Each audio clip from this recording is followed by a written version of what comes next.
Man, I'd love to just pull out my thesaurus and go gallivanting off into a whole disquisition about how the Mother series has the most devoted fanbase ever, and how there's a good reason for that because the games carry all this emotional resonance and yada yada. But we're talking about EarthBound versus Mother 3 here, and this is pretty much a clash of the titans at this point. Couple of side notes. I've not actually finished Mother 1, also known as EarthBound 0. I played through the first 5 or 6 hours of it, and I've seen pretty much what happens through the course of the rest of the game, up to and including the final battle, which may be part of why I haven't really bothered to finish it myself, plus I've heard it's grindy. But if I haven't played the game, I'm not really qualified to speak on it, so that's on me. We won't be hearing about it here, sadly. I also need to talk about spoilers a little bit. Most of my previous sequelitis have been pretty spoiler-heavy. That will not be the case here. At least not for Mother 3. EarthBound, I feel like enough people have seen the general gist of what happens in that game, what the final boss looks like, and things like that. But I know the same is not true for Mother 3, and so I'm going to try and avoid Mother 3 spoilers as best I can.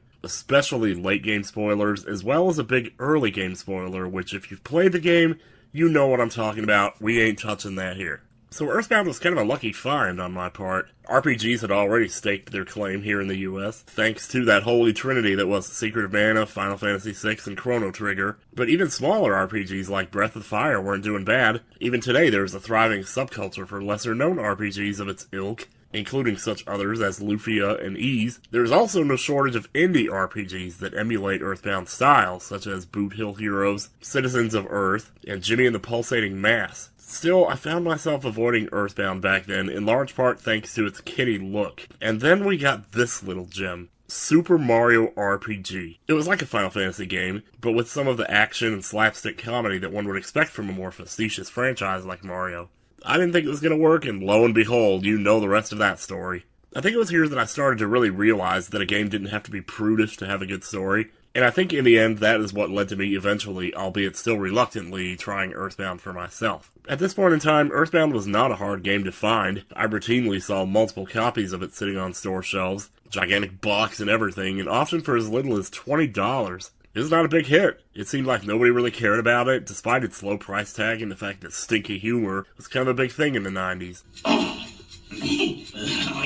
When I finally played the game for myself, well, a lot of things started to fall into place. This was not just your run-of-the-mill role-playing game. This was like real life made into an RPG, at least once you got past the first half hour. So, a little bit of a hot take here, but I think the first half hour of EarthBound is probably my least favorite part of it. It's just so tedious, what with you getting up out of bed, changing your clothes, going all the way up the mountain, getting turned back by Pokey, going all the way back down, going back to sleep, waking up again, putting on your clothes again, going up the mountain again, and of course it's only then that you get met with the ultimate of RPG tropes. The prophecy. It's like, yeah, we've seen all this before, I'm destined to save the world, whatever. Fortunately, a half hour is not a long time. Once you get past your little 7 a.m. to 3 p.m. nap and get strolling around town, that's when EarthBound's true colors really start to shine. The game is super relatable. Your currency comes in the form of US dollars, which you can withdraw from an ATM. Healing items consists of everyday things like hamburgers, bread rolls, and pizza. You live in a town that has a library, drugstore, burger joint, police station, arcade. Call mom or dad or order a pizza and have it delivered to you wherever you are. It's just so cool. This is the kind of thing you did when you were a kid and you liked to pretend that life was a video game, carrying around a stick, whacking bushes, pretending that you were doing damage. EarthBound feels exactly like that, except now you're actually playing that video game. The fact that so much of EarthBound parallels the real world just adds to the immersion, because we've all done this. We've all been Ness at some point in our lives. It's not the same as like when you play Zelda, you can be Link, but you'll quickly find that Link's world is just not your own. I mean, first of all, Link sleeps in his clothes, Ness sleeps in actual pajamas, Link lives in a little forest village, Ness lives in a house, Link wields a sword, Ness wields a baseball bat, Link collects rupees, Ness collects dollars, Link rides a horse, Ness rides a bike. It's just the little details like that that keep the immersion alive. There's no suspension of disbelief whatsoever. You've actually been there. You might think of Zelda as your childhood fantasy. In that case, EarthBound is just your childhood. Straight up. But how does this all compare to Mother 3's opening? Well, let's take a look. Mother 3 does share some of EarthBound's relatableness. See what I did there? Maybe not necessarily in the same way, but it's there. While EarthBound is all about that city life, Mother 3 is more about the country life in the woods. Which can be relatable for some, but it also means that a lot of those little things like ATMs, hamburgers, bullies, and stray dogs don't come along till much later. Perhaps the biggest way in which Lucas' life differs from that of Ness is that he has a brother. And it seems like Lucas has a closer kinship to his family than Ness does. Which is appropriate given how Mother 3's story plays out. After what I said about EarthBound's opening half hour earlier, you would think I'd be quick to sit here and say, that Mother 3's first half hour is way better, you know? And sure, I do think that it's better. It happens during the day, there's no prophecy stuff. It's just two brothers having an ordinary day together. But then it introduces these guys. The Dragos! Ooh, that sounded gross. Oh, and don't get me wrong, the Dragos are awesome. I love them. But after making this whole case about EarthBound being immersive and relatable because of all the everyday items and interactions you have, and then for Mother 3 to sit here and throw in giant dinosaur-like creatures in its first half hour, not exactly the same kind of relatable all of a sudden. Outside of that, though, I think the most jarring change that Mother 3 elicits is the sudden point of view change. You start off as Lucas, you're just starting to get the hang of how to run, how to fight, how to ram your maw from behind. That's disgusting. And then just all of a sudden, whoa, hello, who is this fellow and why am I walking around as him? This is like a 40-year-old guy. What the honky-tonk is going on here? This is the sequel to the game where you get to be a kid all over again, and now I'm playing as Garth Brooks all up in here? Throughout the majority of EarthBound, the focus never comes off of Ness, except for when the game is introducing new party members who will be with you for the rest of the game. But Flint, this guy's name is Flint by the way, is not a permanent party member, which is too bad because he's kinda awesome. It's immediately clear that Mother 3 is all about the point of view change, and it doesn't stop there. Chapter 2 revolves around Duster, who is a permanent party member, even though you don't know that at the time. Chapter 3 takes us to a whole nother region of the world, adopting the point of view of a helpless monkey named Salsa. Of course, I guess this point only stands as far as Chapter 4, when the game finally puts you in Lucas' shoes, and keeps you there for the rest of the game, same as EarthBound does with Ness. It's clear nonetheless that Mother 3 had a lot to establish in the way of story, and it will address those points as Lucas moves through it, meeting up with all these characters later in their lives. Is this a good thing or a bad thing? Well, good in the sense that it has a stronger overarching narrative to look back on when you're done, but maybe bad because of how scattered it all feels in the moment, and the fact that any grinding you do or learning about Flint and Salsa's abilities, not to mention their inventory, has no payoff from a gameplay perspective beyond their respective chapters. Plus, at that point, you don't really know if anything you're doing is permanent. What if Chapter 5 takes you back out of Lucas' shoes and goes on to someone else? You don't know. I mean, I guess you do now, but still. With EarthBound, everything you do and gather from start to finish stays with you and matters in the end. If we're going to talk about gameplay, though, it would behoove us to start with the biggest distinction, Mother 3's combo system. Now, rhythm-based games were only just starting to hit the scene at the time of Mother 3's release. In fact, the very first Guitar Hero was released less than 6 months before Mother 3 was released in Japan. So I guess it was only natural that the developers wanted to adopt some elements of this new genre into their game. Smart thinking on their part, because when I imagine Mother 3 without combos, I just can't do it. So quick aside here, one of the things I loved most about Secret of Mana was its blending of action and RPG elements. You might as well have called this thing Super Zelda RPG. Honestly, how is this not a thing by now? It gave the player a chance to contribute in some way outside of the most basic decisions in battle, while still keeping them within the confines of a turn-based system by only allowing the player to strike at full strength after a set amount of time. Mother 3 plays pretty much like most any other turn-based RPG, and while it may lack the freedom that comes with being able to whack monsters from any direction you want, the combo system allows you to tap along to the battle music for extra hits. Subsequent hits obviously have to be weaker for the sake of not breaking the game, but if you manage to pull the maximum 16-hit combo attack in Mother 3, you will deal roughly double the damage of a normal hit. So, if you're good at Zelda, that probably won't help much in Secret of Mana. But if you're good at rhythm games, Mother 3 is going to be a breeze. The thing of it is, though, if you try to go back and play EarthBound after Mother 3, you're going to miss them combos big time. This was one of the big reasons why I thought Super Metroid made such a great sequel. Because if you went back and tried to play Metroid 1 after playing Super Metroid, it felt like a slog. Granted, I don't think Mother 3 makes for nearly as big of a comparison, since the combo system is really the only huge gameplay distinction here. Because everything else is mostly the same as far as spells and moves go. Mother 3 has a much stronger emphasis on buffs and debuffs, which you didn't really use that much in EarthBound, but boy, you could turn the tables fast in Mother 3 with them. I guess the other cool thing about Mother 3 was that while a lot of its moves had the same basic effects, like confusing an enemy for one turn or putting them to sleep. The fact that you got to use Duster's tools to achieve said effects, along with the fact that one of his tools actually doubles as a plot progression device, that just made it all a little bit more interesting. The addition of back sprites for an enemy when you approach them from behind was a nice touch too. This all might sound like Mother 3 is this super easy game, and, well, it kind of is. But it is worth mentioning that EarthBound, not just by comparison, but in general, is actually a pretty hard game. You will learn pretty early on that you should save often, because EarthBound has a lot of moments that will take you by surprise. The department store around the mid-game is one of the more commonly known offenders, what with you being reduced to a party of 2 in an area where half the enemies can kill you in 2 hits, and the other half have AoE attacks that'll strip you of a third of your health even at a decent level. But I've had moments just about as nasty with a certain boss later who can bypass the rolling HP meter and one-shot you if you forget to equip a certain pendant. Or in Master Belch's factory, those slimy little piles who can blind your entire party in a single turn. Ugh. There's too many of them. There's too many of them. I'll tell you what, blindness is bad in EarthBound, and it seems like it happens all the time. To the point they have 3 different prompts to indicate that you missed. Half of the weapons you pick up in shops have a nearly 20% miss rate, which the game doesn't tell you, unless you happen to have the strategy guide, which back then we did. Obviously today we don't. Or not nearly. Well, it's online, you know, you can go look it up and stuff. Anyway, we'll get back to that later. Baseball bats have closer to a 6% chance of missing. It sure feels a lot worse than that. I don't know, maybe it's just me. Either way, you can rest assured you're in for a ride. And of course, what's a long ride without a few groovy tunes to go with it?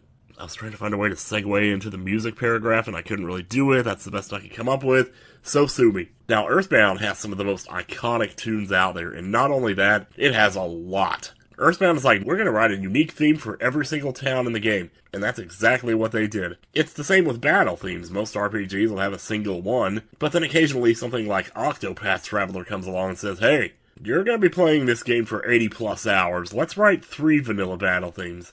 And it was great, but EarthBound, man, this game's got more battle themes than you could swing a bat at. One minute you're fighting to the eclectic beat of some thrashing EDM.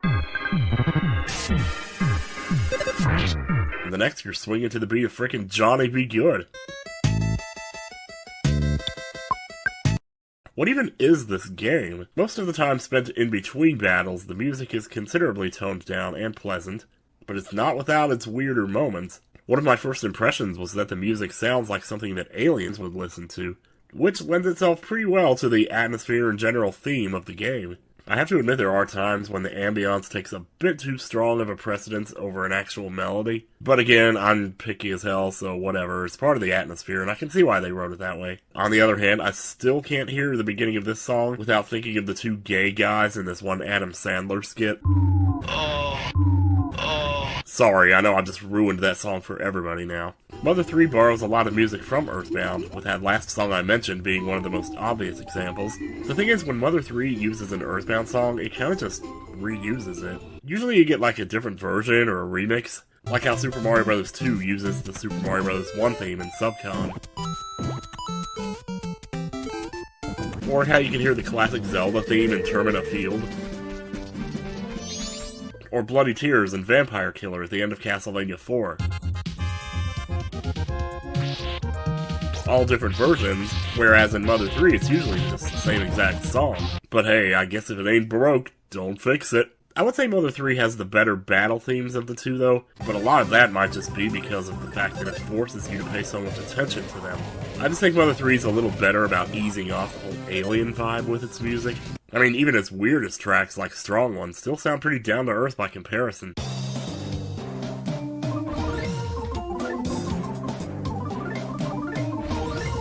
One of my favorite small tweaks in Mother 3 is how it plays certain item get jingles in a minor key when something sinister is underfoot. It's such a little thing, but I love it. You don't really have a narrator when you're trying to tell a story in a video game, and the music is kind of like the closest thing to a narrator there is. It's like the equivalent of someone reading you a bedtime story and doing the villain's voice. I guess that's another reason the alien music kind of turns me off, though, because that kind of comes across like a narrator trying too hard to make funny sound effects. Anyway, speaking of humor, that is probably EarthBound's biggest selling point today. And people are pretty good about not spoiling a lot of EarthBound's great moments. Though to be fair, there's so many of them, where would you even start? the blue happyists, that one person in the house who tells the Beatles joke. Some of the humor veers toward a bit of that Monty Python non sequitur territory. Some of it's just straight up puns, and of course some is just that old 90s gross out humor. But if you're worried that it's all just burp and fart jokes, don't be. There is surprisingly little of that. There's like one guy in the game who says he farted and then he apologizes for it. And then there's this burping boss who shows up twice, but you gotta admit, pretty good sounding burp for the Super Nintendo. But then EarthBound shows us that not all bathroom humor has to do with burps and poops. Consider this random NPC who says, Venus made an appearance at the Runaway 5 show. I missed her because I went to the bathroom. I'll hate bathrooms for the rest of my life. It is technically bathroom humor, but it's also hilarious and has nothing to do with detonating. Mother 3 has a few small moments like that as well, but as a whole, the humor is very much relegated to the back seat in favor of its story, which is absolutely necessary given the magnitude of the story it has to tell. As I said before, I'd rather not get into much spoiler territory with this game, and if somehow you haven't been spoiled on Mother 3 to this point, I would strongly advise that you do not get spoiled before you have the chance to play it yourself, when that opportunity finally presents itself. And I'm sure it will very soon here. Speaking of clenched teeth, boy oh boy, we haven't talked about inventory yet. But you know what? It's worth a quick look because in many ways, it is a necessary feature of EarthBound. It's a love-hate relationship for many players, but it is essential toward preserving any semblance of challenge in the game. And for one big reason, the rolling HP meter. Now, I'm sure everybody already knows this, but for the sake of being thorough here, when you take damage in EarthBound, it's not instantly subtracted. Rather, your HP rolls down slowly, giving you a chance to heal yourself before it hits 0. This is important because reviving KO'd characters in EarthBound takes a lot of work, and there are very few items in the game that can do it. Can you imagine how utterly easy this game would be if you had both a rolling HP meter and the ability to carry 99 of anything? You would pretty much be invincible. In recent years, I've started to grow complacent with the ability to carry an entire supermarket's worth of food and supplies around with me in RPGs. You never need it, you just never do. And while EarthBound may swing a little too wildly in the opposite direction, at least it swings at all. Mother 3 fixes the problem a little bit by having key items be stored separately, because there is nothing worse than having stuff jammed into your inventory when you lack the space. I think at one point EarthBound throws an exit mouse, a broken machine, and a second cell phone into your inventory all at once. And it couldn't possibly happen at a worse time.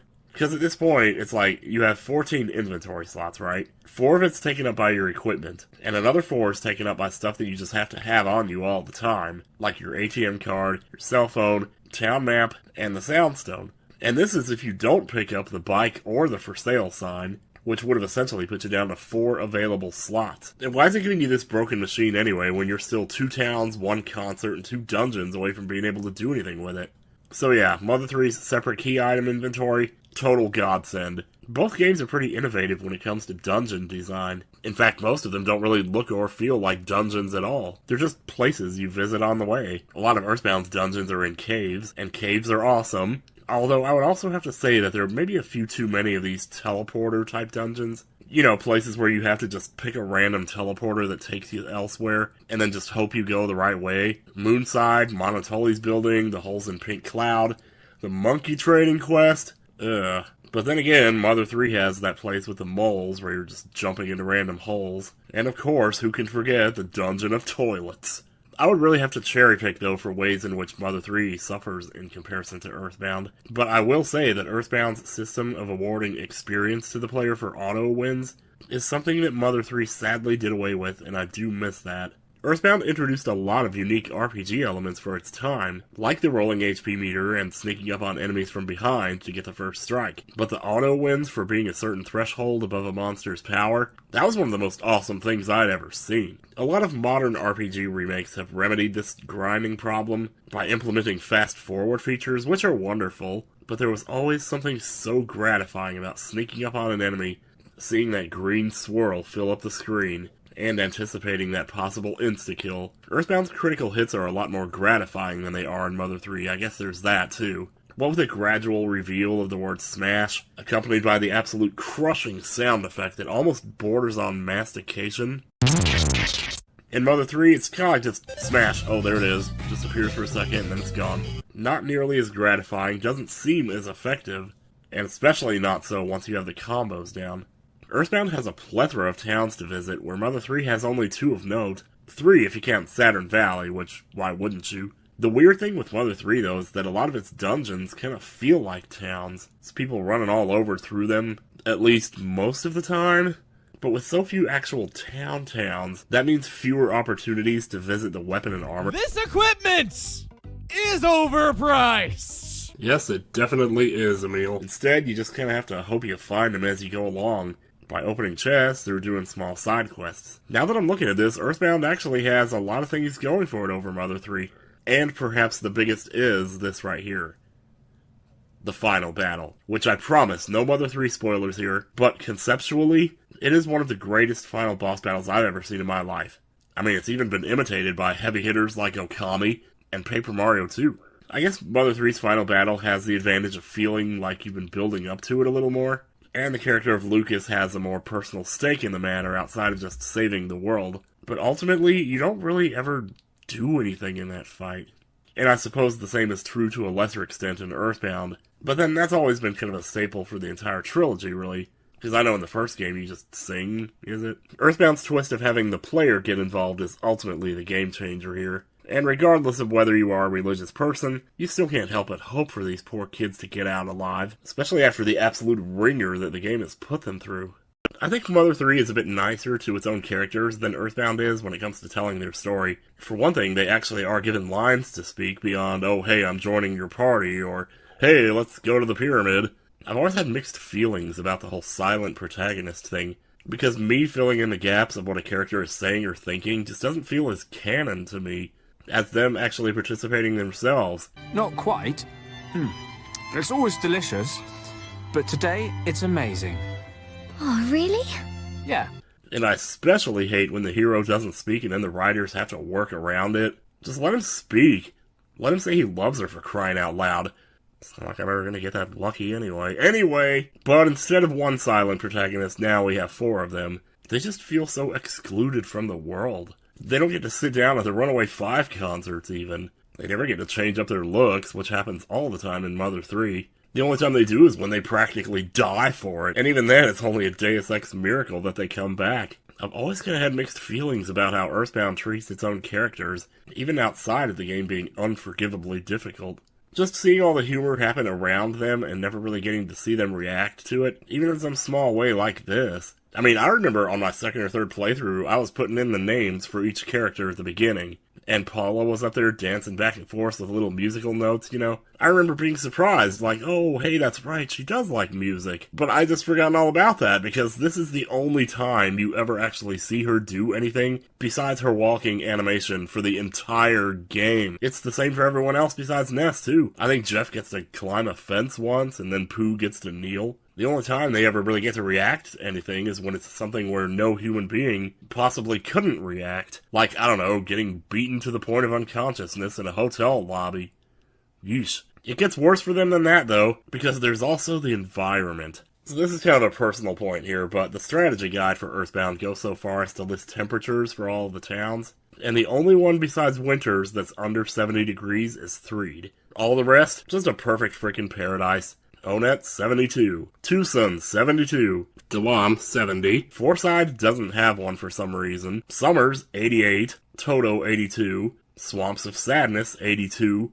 Lost Underworld, 84. I mean, let me tell you, when you spend your whole life being told by the weatherman that your opinion of liking cool, overcast days is objectively wrong. The weekend's not looking quite so bright, though. A lot of cloud. Indeed, New Year's Eve promises to be just downright dank. So a little cloudy next few days, but weekend actually looking pretty good. That cloudy days are ugly. Some ugly-looking clouds. Weather's looking really nice once we get to Friday afternoon. Those low clouds moving in just about sun up, and they just refuse to leave. The sunny weather is the best kind. The sun is shining. It's a beautiful day. Keep going all the way till noon. You'll get more sunshine. We are finally enjoying some sunshine. It kind of sticks with you, and EarthBound for me was just another paper cut to the face. Look at this paradise.